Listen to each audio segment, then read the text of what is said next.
ମୁଁ ଭାବେ ଯେ କବିଟିଏ ହେବା ପାଇଁ ପ୍ରଥମେ ପ୍ରେମ କରିବାକୁ ପଡ଼ିବ, ତାପରେ ଭାଙ୍ଗିବାକୁ ପଡ଼ିବ। ନମସ୍କାର, ମୁଁ ବିଶ୍ୱ ମହାପାତ୍ର।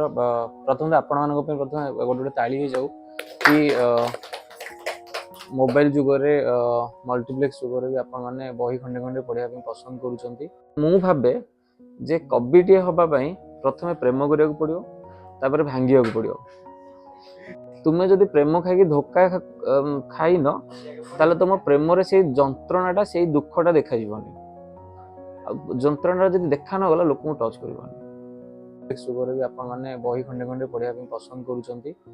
ସେଇଟା ହିଁ ହୁଏତ ଆମର ଭବିଷ୍ୟତ ଭାଷାର।